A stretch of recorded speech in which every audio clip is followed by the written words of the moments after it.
Hello students, मैं दीपक मान आप सभी लोगों का स्वागत करता हूँ हमारी फोटोन फाउंडेशन क्लासेस में। आज हम लोग पढ़ते हैं नेक्स्ट कॉन्सेंट्रेशन टर्म जिसका नाम है परसेंटेज यानी परसेंटेज टर्म। तो बेसिकली थी मैं बात करता हूँ सर जो आपकी परसेंटेज टर्म है। फॉर परसेंटेज टर्म हम लोग 3 परसेंटेज पढ़ते हैं, जैसे वेट बाय वेट परसेंटेज या फिर मास बाय मास परसेंटेज। उसके बाद मैं कहता हूँ वॉल्यूम बाय वॉल्यूम परसेंटेज और लास्ट अपने पास आती है वेट बाय वॉल्यूम परसेंटेज। तो 3 परसेंटेज अपने पास आती है। तो फर्स्ट परसेंटेज यदि मैं बात करूं तो W बाय W परसेंटेज या फिर आप जिसको कहते हो मास परसेंटेज या बाय मास परसेंटेज। तो इसका मतलब क्या है, मास ऑफ सोल्यूट जो भी आपके पास क्या दे रखा है कि मास of solute divide by mass of solution या फिर total mass of solution, mass of solution into क्या आएगा 100 इनटू क्या आएगा 100। तो यह आपका क्या आएगा वेट बाय वेट परसेंटेज। या एनसीईआरटी तो इसी चीज को कैसे लिखते हैं, मास ऑफ कंपोनेंट, क्या लिखते हैं भी mass of component divide by mass of solution या फिर total mass of all component into 100। तो क्या आएगा आपका वेट बाय वेट परसेंटेज। जैसे आपको कोई भी ड्रग दे दो, जैसे आपने पढ़ा था कि 10% आपके पास क्या है ग्लूकोज, क्या 10% ग्लूकोज, ऐसे लिखता है बाय मास। 10% क्या लिखता है ग्लूकोज बाय मास, या बाय मास लिखिए या फिर क्या लिखिए W बाय W परसेंटेज लिखिए, बाय मास लिखिए या फिर क्या लिखिए W बाय W परसेंटेज। उसका मतलब क्या है, तो यहाँ पे हम लोग इसका मतलब समझते हैं, मींस क्या है। देखो 10 ग्राम ऑफ ग्लूकोज, या आप कह सकते हो कि कितने ग्राम ग्लूकोज है 10 ग्राम। 10 gram of glucose present in 90 gram of water. 10 gram glucose present है किसमें 90 gram of water and resulting solution becomes 100 gram. Resulting solution become 100 ग्राम। तो ये जो आपका ग्लूकोज है यहाँ पे, ये ग्लूकोज क्या हुआ आपका सोल्यूट, ग्लूकोज क्या मिलता है यहाँ पे आपको सोल्यूट। और ये जो आपका वाटर है, वाटर क्या है आपका सोलवेंट, और ये क्या है आपका सॉल्यूशन। वैसे आपके पास सोल्यूट प्लस सोलवेंट को मिक्स करता हूँ तो क्या आता है सॉल्यूशन आता है। अब देखो जो सोल्यूट में बात करता हूँ तो आपको वेट ग्राम ऑफ सोल्यूट आपको दे दिया कितना 10 ग्राम। जैसे मैंने कहा कि वेट ग्राम ऑफ सोल्यूट आपको दे दिया कितना वे 10 ग्राम। मॉलिक्यूलर मास ऑफ सोल्यूट में निकालना जानता हूं, सम करके आप निकाल लो। जैसे मान लो x आया ग्लूकोज का, ऐसे ही मैं कहता हूं कि 18 ग्राम ऑफ सोलवेंट आपको दे दिया कितना है 90 ग्राम, और मॉलिक्यूलर वेट ऑफ सोलवेंट में निकालना जानता हूं, जैसे मैंने कहा y ग्राम। अब देखो 18 ग्राम अपॉन मॉलिक्यूलर वेट से आपके क्या आ सकते हैं, number of moles of solute आप निकाल सकते हैं। यहां से क्या निकाल सकता हूं भाई, number of moles of solute divide bye यदि मैं मास ऑफ सॉल्वेंट कर देता हूं तो क्वेश्चन से आप क्या निकाल पा रहे हो, मोलैलिटी। क्या निकाल पा रहे हो भाई, मोलैलिटी। तो इस क्वेश्चन से आप क्या निकाल पाओगे, मोलैलिटी निकाल पाओगे। तो इसका मतलब वेट बाय वेट परसेंटेज को मैं मोलैलिटी से रिलेट कर सकता हूं। सेकंड मैं कहता हूं कि इसी से मैं क्या कैलकुलेट करना चाहता हूं सर, मोलैरिटी। क्या कैलकुलेट करना चाहता हूं, मोलैरिटी। और मोलैरिटी क्या होता है, number of moles of solute divide by volume of solution in litre. अब number of moles of solute आपके पास आ गए, वॉल्यूम नहीं आई, तो आपको क्वेश्चन में वो क्या लिख के देगा, डेंसिटी ऑफ सॉल्यूशन। क्या लिख के देगा अभी, डेंसिटी ऑफ सॉल्यूशन। अब डेंसिटी ऑफ सॉल्यूशन आपके पास है, मास ऑफ सॉल्यूशन आपके पास है, तो डेंसिटी किसके बराबर होती है, मास अपॉन वॉल्यूम। तो वॉल्यूम ऑफ सॉल्यूशन आप इजीली निकाल सकते हो, किसके बराबर आएगी, मास अपॉन डेंसिटी। यहां से क्या आ गई वॉल्यूम, और number of moles of solute आपने पहले निकाल रखे थे, तो मोल्स अपॉन वॉल्यूम क्या आएगी आपकी, मोलैरिटी।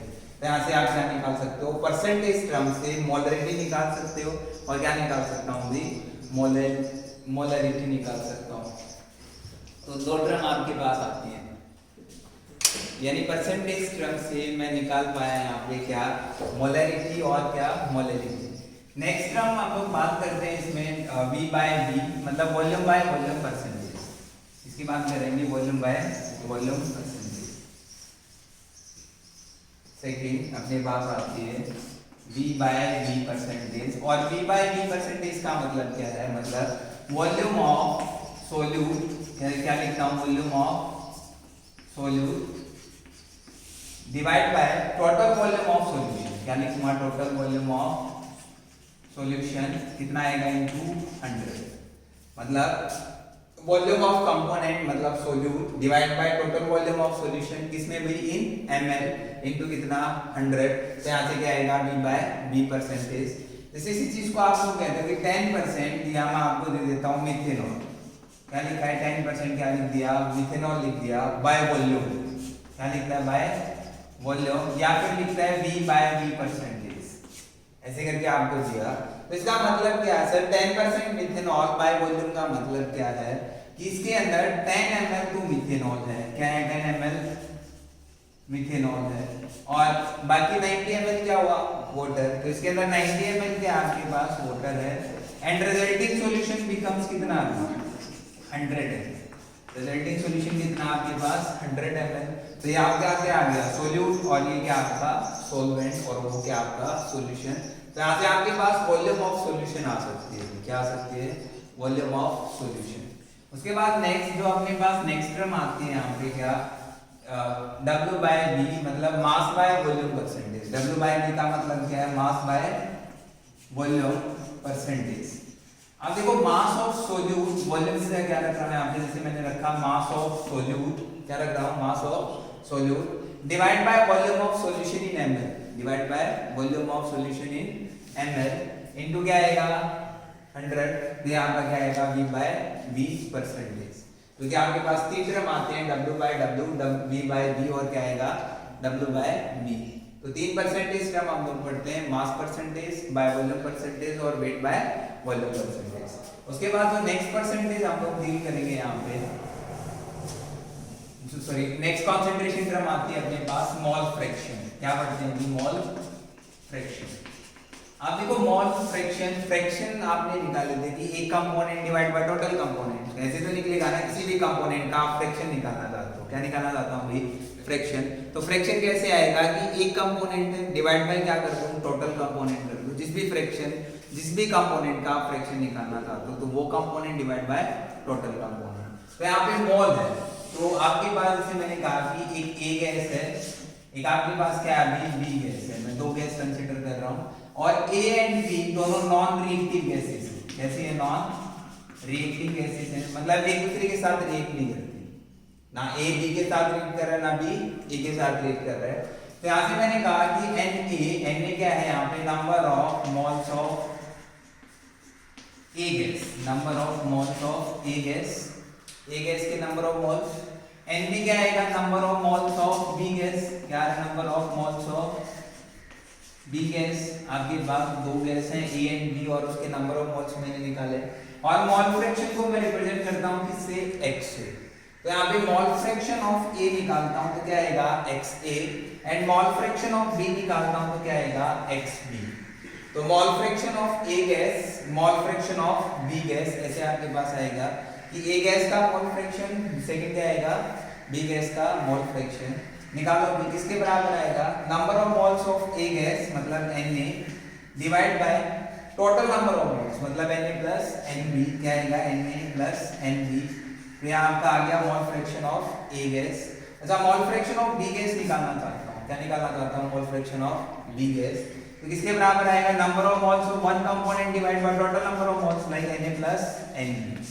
तो यहाँ से आपके पास mole fraction of A gas, mole fraction of क्या आ गया अभी B गैस आ गया, और मोल फ्रैक्शन यदि आप एक से ज्यादा कंपोनेंट को ऐड करता हूं like mole fraction of A B C, कभी भी आप मोल फ्रैक्शन को ऐड करते हो तो मोल fraction of A plus mole fraction of B and so on ऐसे चल रहा है, तो हमेशा इक्वल टू किसके बराबर आएगा B इक्वल टू 1।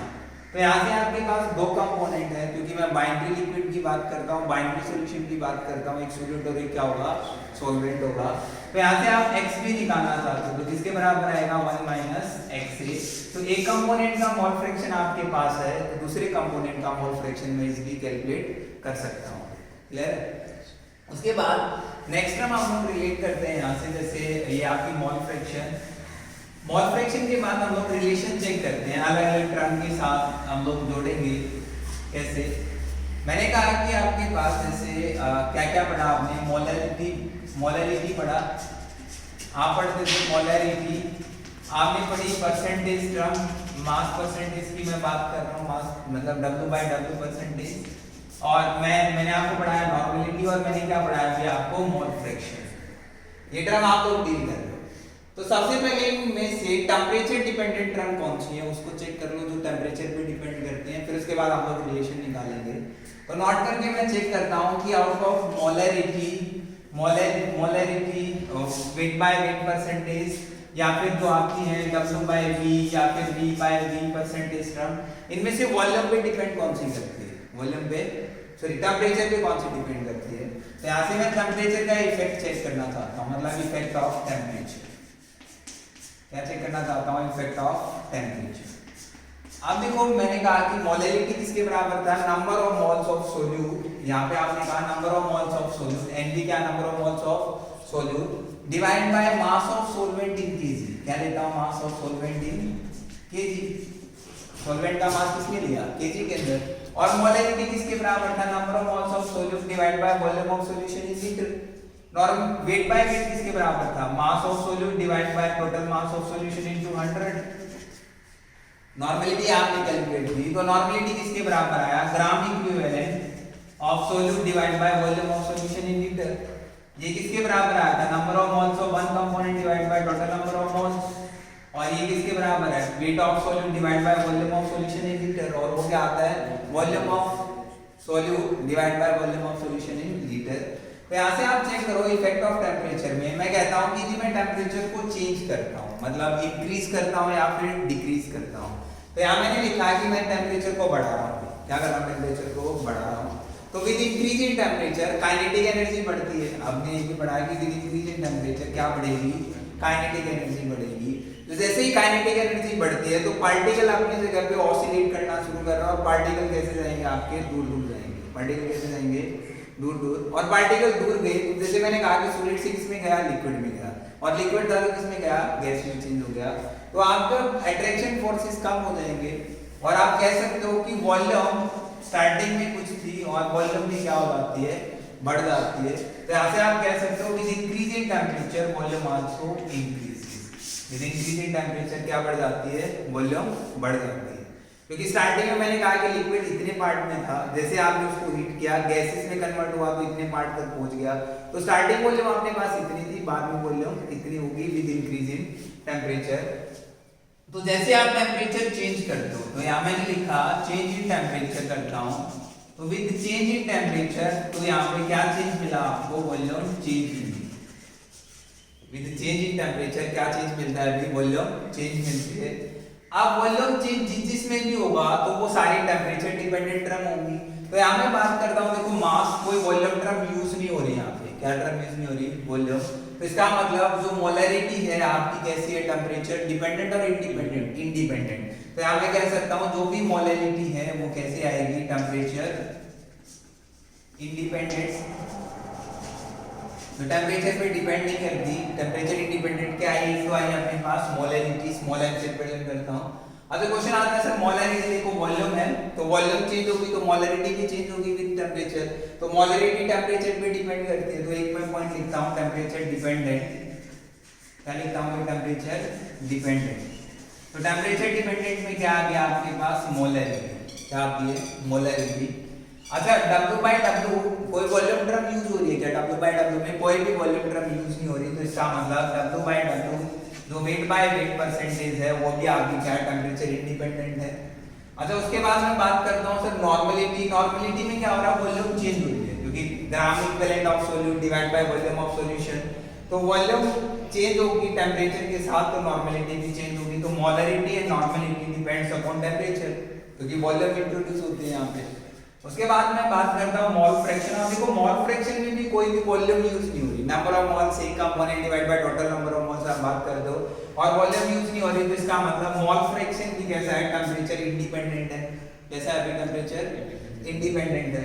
अच्छा उसके बाद W/V वॉल्यूम आ गई सर, वॉल्यूम चेंज होगी। V/V में भी क्या चेंज होगा, वॉल्यूम चेंज होगा। तो इसका मतलब V/V W/V मतलब मास बाय वॉल्यूम परसेंटेज, या फिर जो आपने पढ़ा थी V/V परसेंटेज, वो सारी क्या होंगी, टेम्परेचर डिपेंडेंट होंगी। तो यहाँ पे क्वेश्चन आता है कि बेस्ट किसी भी कंसंट्रेशन को मैं रिप्रेजेंट करना चाहता हूँ, तो मोलैरिटी, नॉर्मलिटी और मोलैलिटी आपको दे दे, तीन टर्म आपको दी, एक आपको देता है मोलैलिटी, एक आपको देता है मोलैरिटी और एक देता है नॉर्मलिटी। तो बेस्ट में क्या होगा रिप्रेजेंट करने का, किससे, तो क्या आंसर आएगा, मोलैलिटी। तो मोलैलिटी से आप अच्छे से रिप्रेजेंट कर सकते हो, क्योंकि मोलैलिटी टेम्परेचर के साथ चेंज नहीं होती। तो टेम्परेचर इंडिपेंडेंट, जो टेम्परेचर पे डिपेंड नहीं करती। एक ऑब्जेक्टिव क्वेश्चन आपका बन सकता है, कौन कौन सी क्वांटिटी है, मोलैलिटी, मास परसेंटेज और मोल फ्रैक्शन, और जो क्वांटिटी टेम्परेचर पे डिपेंड करती है तो molarity, normality, weight by volume और वॉल्यूम बाय वॉल्यूम। समझ आना चाहिए ऐसा क्यों, क्योंकि वॉल्यूम चेंज होने से सॉरी टेम्परेचर चेंज होने से वॉल्यूम भी क्या होगी, चेंज होगी। उसके बाद नेक्स्ट जैसे रिलेशन पढ़ते हैं अभी, लाइक मैं इन सारी क्वांटिटीज को कनेक्ट करता हूँ। कनेक्ट कैसे, W बाय W से मोलैरिटी कैसे जुड़ी जाती है सर, या फिर आप मोलैरिटी से मोलैरिटी को कैसे जोड़ोगे, या फिर मोलैरिटी से नॉर्मलिटी को कैसे जोड़ेंगे, तो उन सारी क्वांटिटीज की बात करते हैं।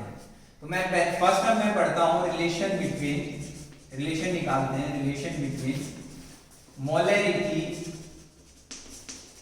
एंड मास परसेंटेज, या फिर मैं इसी को कह रहा हूँ W बाय W परसेंटेज। उन दोनों के बीच में आप लोग क्या निकाल रहे हैं, रिलेशन निकाल रहे हैं। क्या निकालेंगे, रिलेशन। अब देखो आपने पढ़ा कि W बाय W परसेंटेज आपका इक्वल आता था, या तो आप डायरेक्ट फॉर्मूला रख लो या फिर एक बार ड्राइव कर लेते हैं, फिर उसके बाद आप डायरेक्ट याद भी रख सकते हो। देखो W by W percentage equal आता है मास ऑफ सोल्यूट, आपने क्या पढ़ा, mass of solute, divide by क्या आता है, मास ऑफ सॉल्यूशन, क्या आता है, मास ऑफ सॉल्यूशन इनटू 100, क्या आएगा, mass of solute divide by mass of solution into क्या आएगा, 100।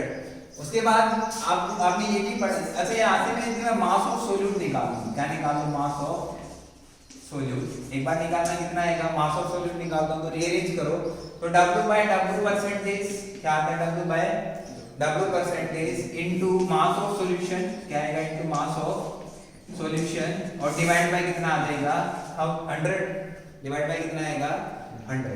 अच्छा देखो अब आपको ये भी पता है सर कि मोलैरिटी को आप रिप्रेजेंट कर रहे हो कैपिटल M से, किसे रिप्रेजेंट कर रहा हूं भाई, कैपिटल M, और मोलैरिटी किसके बराबर था, number of moles of solute divide by volume of solution in litre. तो मैं मोल्स को डायरेक्ट सोल्व करके लिखूं तो मास of solute divide bye MWT, मतलब मॉलिक्यूलर मास या molecular weight of solute into क्या आएगा, volume in litre, into volume इन। जो आपने मास ऑफ सोल्यूट कैलकुलेट किया वो यहाँ रख दो, रखो भाई। यदि मैं मास ऑफ सोल्यूट को यहाँ रखता हूँ तो क्या आएगा, साथ साथ सोल्व करते रहो, क्या आएगा देखो, यदि मैं वैल्यू रखता हूँ तो वैल्यू रखो, तो आपके पास आया W by W percentage into mass of solution, क्या आएगा, mass of solution divide by 100 into molar mass या molecular weight of solute into volume in litre. Volume किसके लिए, वॉल्यूम ऑफ सॉल्यूशन, ध्यान रखना वॉल्यूम किसके है, सॉल्यूशन की है, वॉल्यूम किसकी है, सॉल्यूशन की। वॉल्यूम क्या आपके पास, सॉल्यूशन। अब देखो मास अपॉन वॉल्यूम, यहां से आप एक टर्म देखो, mass upon volume, mass of solution divide by volume of solution, तो यहां से किसी क्या आएगी, डेंसिटी ऑफ सॉल्यूशन, क्या आएगा, डेंसिटी ऑफ सॉल्यूशन। और डेंसिटी किस में आ रही है आपकी, मास सॉल्यूशन ग्राम और वॉल्यूम किस में ले रहा हूं, लीटर, तो डेंसिटी किस में आ रही है, ग्राम पर लीटर, इसमें आ रही है ग्राम पर लीटर। तो यहां से मोलैरिटी इक्वल टू आई weight by weight percentage into density इसमें भी in gram per litre divide by molecular mass of solute, molecular mass of solute, ध्यान रखना बहुत सारे स्टूडेंट सॉल्वेंट रखते हैं, क्या आएगा, molecular mass of solute into कितना आएगा, 100। तो यहाँ से एक तो फॉर्मूला आपके पास ये आ गया। यदि डेंसिटी आपको ग्राम पर लीटर में देता है, न्यूमेरिकल में बहुत बार कंफ्यूजन होता है कि सर डेंसिटी को ग्राम पर लीटर लूं या फिर ग्राम पर ml लूं। यदि आपको डेंसिटी ग्राम पर लीटर है तो आप इससे निकाल सकते हो, और आपको ये भी पता है कि 1 लीटर इक्वल टू 1000 ml के बराबर होता है। तो 1 ml कितने लीटर के बराबर हुआ, 1/1000 लीटर, इसके बराबर हुआ 1/1000 लीटर। अब यहाँ से आप क्या करते हो कि यहाँ से यदि मैं डेंसिटी को ग्राम पर ml चेंज कर दूं, यदि मैं ग्राम पर ml चेंज करता हूं तो मोलैरिटी किसके बराबर आया, W by W percentage into density को क्या कर दिया मैंने, डेंसिटी को लिखा ग्राम पर ml, क्या लिखा भाई, ग्राम पर ml डिवाइड बाय ऊपर कितना आ जाएगा, जैसे आप ग्राम पर ml करोगे तो 1000, नीचे कितना आएगा 100 इनटू मास ऑफ सोल्यूट, क्या आएगा, मॉलिक्यूलर मास ऑफ सोल्यूट अब देखो दो जीरो से दो जीरो कैंसिल, तो आपके पास एक नया फॉर्मूला आ गया। तो molarity equal to W by W percentage into density, इसमें आएगी gram per ml divide by into 10 divide by molecular mass. बहुत सारे बुक में आपको डायरेक्ट फॉर्मूला मिलेगा, जो भी आप एग्जाम आइडिया देखते हो, एनसीईआरटी देखते हो, एनसीईआरटी में तो नहीं है कर, आप प्रतीक देखते हो वहां पे डायरेक्ट लिखा रहता है, बट डेंसिटी की यूनिट नहीं दे रखी होती, तो हम लोग कंफ्यूज हो जाते हैं कि डेंसिटी ग्राम पर ml ले या फिर डेंसिटी ग्राम पर मीटर ले। यदि डेंसिटी ग्राम पर मीटर, जो कि मोस्ट ऑफ क्वेश्चंस में ग्राम पर ml देगा, तो आप इस फॉर्मूले को यूज करो, या तो आप इसको डायरेक्ट याद रखो, या फिर आपको कंसेप्ट बताना चाहिए कहां से आया कैसे आया, वो आप सोल्व कर सकते हो। क्लियर है? ये आपका क्या था कि मोलरिटी और इसमें रिलेशन आ गया वेट परसेंटेज और डेंसिटी में। सेकंड रिलेशन आप लोग पढ़ते हैं यहां से, नेक्स्ट रिलेशन निकालते हैं इसका मोलरिटी एंड मोलरिटी का, relation of between molarity and molarity. देखो इसका रिलेशन थोड़ा सा डिफिकल्ट पड़ता है, तो मैं डायरेक्ट फॉर्मूला लिखूंगा रिलेशन मोलरिटी और मोलरिटी का, तो आप उसको याद रख सकते हो। जैसे इसका आपका डेरिवेशन इजी था, आसानी से सोल्व हो रहा है, बट इसमें थोड़ी सी कॉम्प्लिकेशन आती है, जो कि मैं अभी नहीं पढ़ाऊंगा। तो मोलरिटी, जैसे आप मोलरिटी और मोलरिटी को रिलेट करना चाहते हो, तो मोलरिटी क्या होता है स्मॉल n, और मोलरिटी क्या होता है आपका कैपिटल N। तो यहाँ पे क्या आएगा 1000 into molarity divide by 1000 into molarity divide by 1000 into density minus molarity into m1। m1 क्या है यहाँ पे, या m ले लो, m में क्या आपका mass of molecular mass of solvent. ध्यान रखना है, ये क्या आपका मॉलिक्यूलर मास ऑफ सोलवेंट, पहले क्या यूज कर रहा था सोल्यूट, अभी क्या है सोलवेंट। क्यों? क्योंकि मोलरिटी में number of moles of solute divide by mass of solvent in KG. तो ये आपका यहाँ पे केजी नहीं, ग्राम में है, किसमें है ग्राम। ये ग्राम में क्या मतलब, ये तो मास आपका डायरेक्ट ग्राम पर मोल ही होता है। क्लियर है? तो यहाँ पे क्या आएगा मोलरिटी एंड मोलरिटी के बीच में क्या आ रहा है रिलेशन, डी क्या आपकी डेंसिटी, डी क्या आपकी डेंसिटी। क्लियर है? उसके बाद नेक्स्ट रिलेशन आता है अपने पास कि मैं मोलरिटी, सेकेंड रिलेशन क्या करते हैं कि relation between molarity and normality. देखो जिस टाइम मैंने आपको नॉर्मेलिटी पढ़ाई, तो नॉर्मेलिटी और मोलरिटी में रिलेशन मैं आपको पढ़ा चुका हूँ, और वहां से आपने पढ़ा था कि normality equal to molarity into n factor आता है। क्या आता है? Normality equal to molarity into n factor. Normality, molarity और n factor, n factor acid के लिए अलग, बेस के लिए अलग, रेडॉक्स रिएक्शन के लिए अलग, वो आप कैलकुलेट कर चुके हो। जो लास्ट एंड मोस्ट इंपोर्टेंट है, ज्यादातर क्वेश्चन तो आपके मोलरिटी मोलरिटी से आते हैं, या फिर मोलरिटी और परसेंटेज टर्म से आते हैं, इसके अलावा क्वेश्चन नहीं पूछता। वो कंपटीशन हो या फिर आपका बोर्ड हो, बोर्ड में तो बेसिकली न्यूमेरिकल एक बार आया, लेकिन मैं अभी डिस्कस करूंगा, 2014 में शायद पूछा गया था। देखो सेकंड थर्ड में बात करता हूँ रिलेशनशिप बिटवीन किसका भी, मोलरिटी एंड मोल फ्रैक्शन।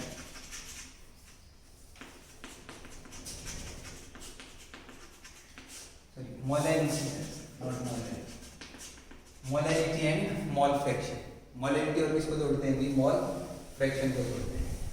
देखो आपके पास दो कंपोनेंट की आपने बात की, एक XA एक क्या है XB। XB क्या ले रहा हूं मैं, solute, mole fraction of solute, क्या ले रहा हूं मोल फ्रैक्शन ऑफ सोल्यूट, और XA क्या है आपके पास, मोल फ्रैक्शन ऑफ सोल्वेंट। ऐसे आपके पास दो कंपोनेंट है, one is solute another one is solvent. तो XA क्या है, मोल फ्रैक्शन ऑफ सोल्यूट सोलवेंट, और XB क्या है, मोल फ्रैक्शन ऑफ सोल्यूट। अब मैं इन दोनों का रेशियो लेता हूं, यदि मैं कहता हूं कि XB डिवाइड बाय XA करता हूं, XB डिवाइड बाय क्या करता हूं, XA करता हूं, करो भी।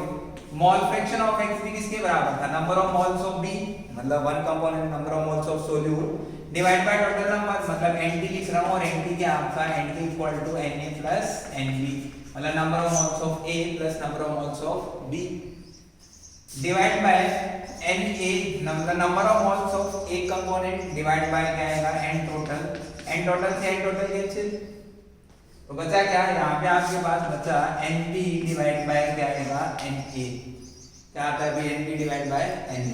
Nb क्या है, number of moles of solute Na क्या है, number of moles of solvent. अच्छा नंबर ऑफ मोल्स निकाल दो तो Nb निकाल दो, तो यहाँ पे क्या आएगा, वेट ऑफ सॉल्यूट, Wb क्या है, weight of solute in gram divide by molecular weight of solute, divide by molecular weight of solute into Na किसके बराबर आएगा, weight in gram of solvent divide by molecular weight of solvent. तो यहाँ पे क्या आएगा, weight in gram of solvent, ऊपर क्या आ जाएगा, मॉलिक्यूलर वेट ऑफ सॉल्वेंट। आप देखो number of moles divide by mass of solvent, divide by mass of solvent in KG किसके बराबर आता था, मोलेलिटी किसके बराबर आता था। तो इतना जो पार्ट है आपका ये किसके बराबर आता है, मोलेलिटी किसके बराबर आता है, यदि मॉलिक्यूलर वेट इन ग्राम आपको केजी में दे रखा है, तो इसमें दे रखा है तो केजी। अब मैं क्या करता हूँ, इसको ग्राम में कन्वर्ट करता हूँ और इस पूरी इक्वेशन को यदि मैं 1000 से मल्टीप्लाई और 1000 से डिवाइड कर दूं, कोई फर्क पड़ेगा।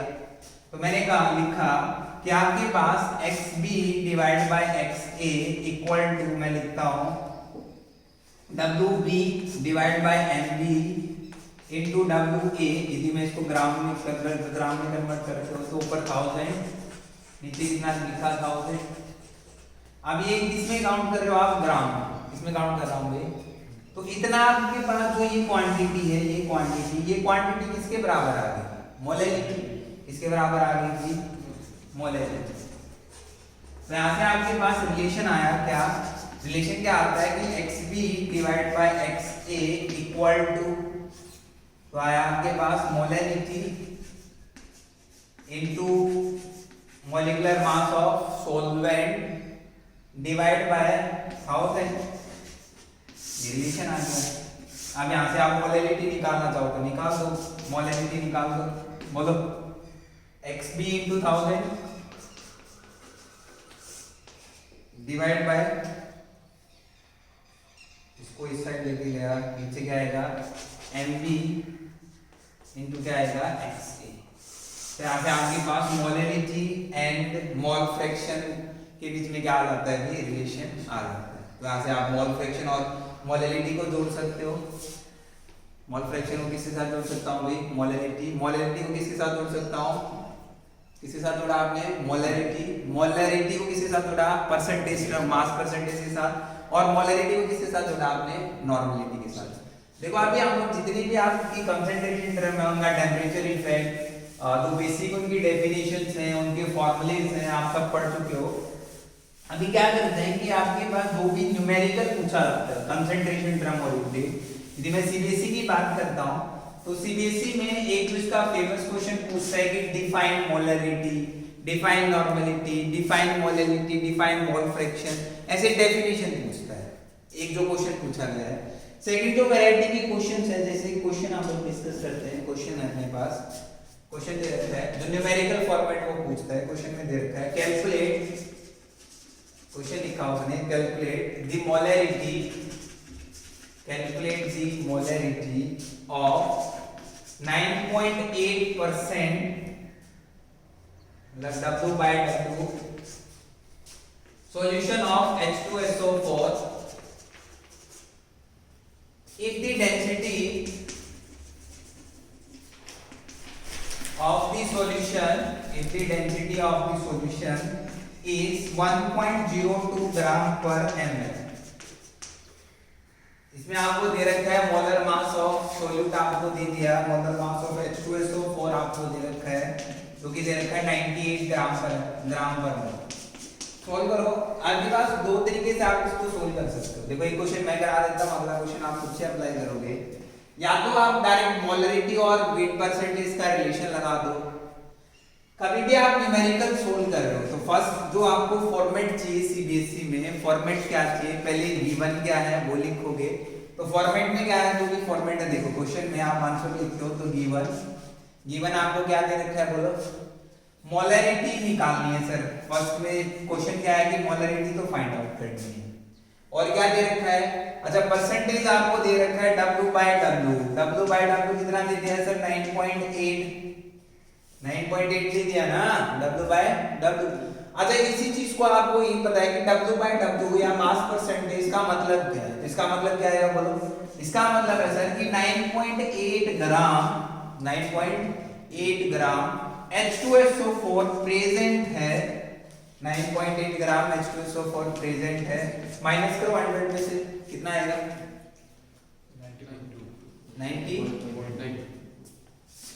90.2 ग्राम के आपके पास वाटर है। क्या है? 90.2 ग्राम के आपके पास वाटर है। एंड रिजल्टिंग सॉल्यूशन कितना आपके पास? 100 ग्राम। रिजल्टिंग सॉल्यूशन कितना अभी? 100 ग्राम। आप देखो यहाँ पे आपके पास सोल्यूट है, आपके पास सोलवेंट है। इस क्वेश्चन में उसने मोलेलिटी नहीं पूछी, इसी क्वेश्चन को घुमा के पूछता मोलेलिटी क्या होगी, तो आप मोलेलिटी बता सकते हो क्या? क्योंकि मास ऑफ सोल्यूट है, मोलिकुलर मास आपको निकालना आता है तो नंबर ऑफ मोल्स आ गई, और मास ऑफ सोलवेंट आपको दे रखा है तो mass of number of moles of solute divide by mass of solvent in KG, तो आप निकाल लोगे तो क्या आ गया? मोलेलिटी।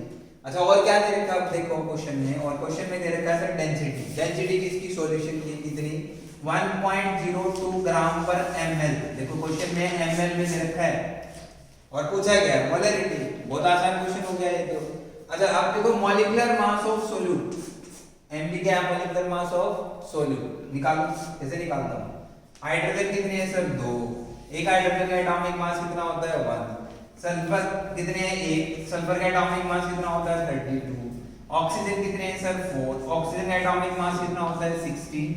इसको आप सोल्व करो, कितना आएगा? 98 ग्राम पर मोल। कितना आएगा? 98 ग्राम पर मोल।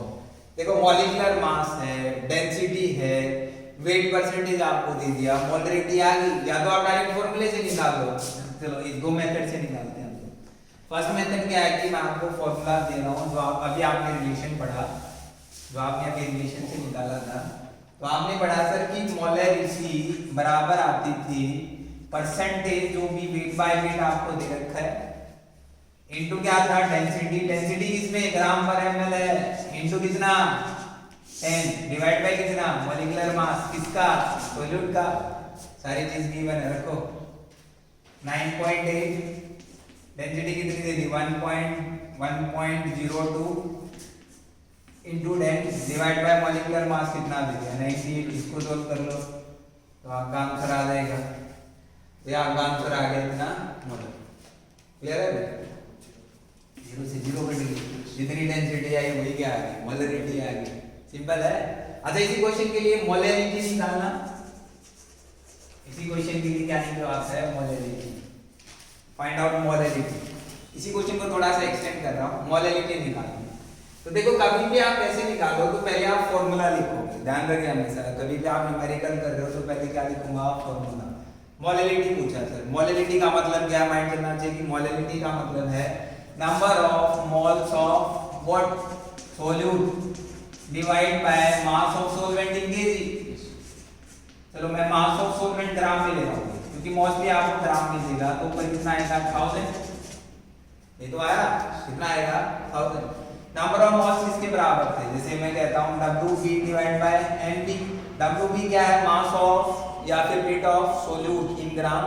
MB क्या है? Molecular mass of solute. क्या है? Molecular mass of solute into WA क्या है आपका? मास ऑफ सॉल्वेंट। WA क्या है? Mass of solvent. और ऊपर कितना? 1000। देखो आपको सब कुछ दे रखा है। मास ऑफ सोल्यूट दे रखा है क्या? कितना बोलो? 9.8 इनटू कितना? 1000 divide by molecular mass of solute आया कितना? 98 इनटू 90। ये कितना? 90। सही तो है 98। 90.2। हां सॉरी वेट ऑफ सोल्वेंट कितना दे रखा आपको? 90.2 ग्राम। इसको सोल्व कर लो तो क्या आ जाएगा? मोलरिटी 1. इतना है 1. जो भी समथिंग वैल्यू आएगी तो आपकी क्या आ जाएगी? मोलरिटी। क्या आ जाएगी?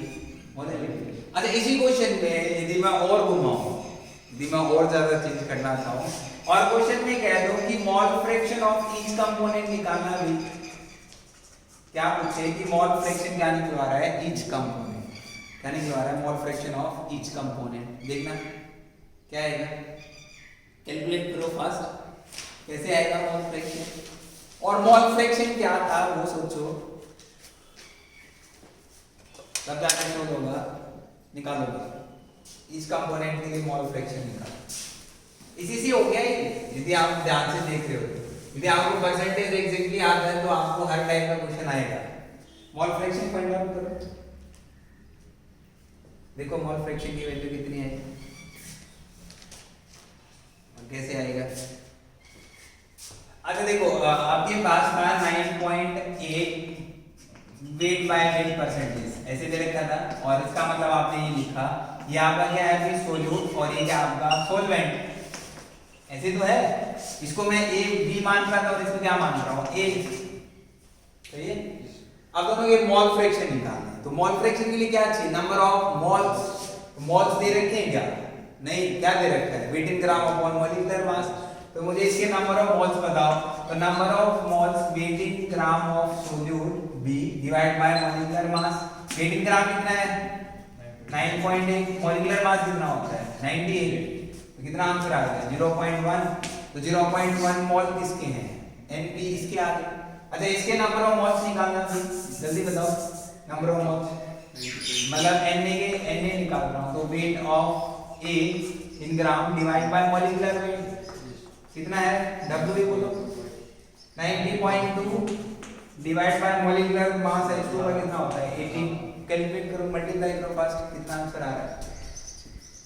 90 डिवाइड बाय 18, अप्रॉक्स बता दो।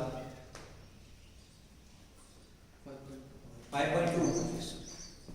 ये अप्रॉक्स कितना आ रहा है आपका? 5.2। क्लियर है? अब number of moles of A है, तो मोल फ्रैक्शन ऑफ B निकालना चाहता हूं, तो क्या आएगा? Number of moles of B divide by number of moles of A plus B। Number of mole fraction A का निकालना चाहता हूं, लाइक वाटर का, तो क्या आएगा? Number of moles of A divide by number of moles of A plus number of moles of B। Solve कर लो, answer आ जाएगा। नंबर ऑफ मोल्स आपने अभी कैलकुलेट किए, वैल्यू रखो, हमारा आंसर क्लियर है। अच्छा एक क्वेश्चन देखते हैं, देखो एनसीईआरटी बेस्ड क्वेश्चन ही है, जैसे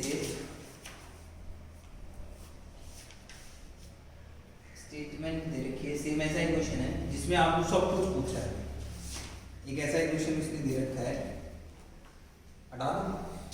देखो क्वेश्चन क्या है आपके पास, समझ आ रहा है क्या पढ़ा रहा? देखो क्वेश्चन में क्या है, क्वेश्चन है एक लास्ट क्वेश्चन है आज के लिए, एक सॉल्यूशन है, ए solution of glucose, A solution of glucose, glucose का फॉर्मूला क्या होता है? C6H12O6 in water, a solution of glucose in water is labeled as 10% W by W। Question में कहता है what would be मोलैलिटी, ध्यान से समझना, molality and mole fraction, molality and mole fraction of each component, molality and mole fraction of each component in the solution, in the solution. कहता है कि density आपको दे दी, डेंसिटी ऑफ सॉल्यूशन आपको दे रखी है, डेंसिटी ऑफ सॉल्यूशन दे रखी है 1.2 ग्राम per ml, और इसी में आपसे मोलैरिटी की कैलकुलेट करा रहा है। कहता है कि what is the molarity of the solution, calculate molarity of the solution also. सबसे पहले क्या करना है, गिवन फर्स्ट स्टेप है, सीबीएसई में क्या आप क्वेश्चन कर रहे हो, तो फर्स्ट स्टेप क्या है कि आप गिवन लिखो, तो गिवन लिख से जल्दी करो फास्ट। तो गिवन क्या क्या है,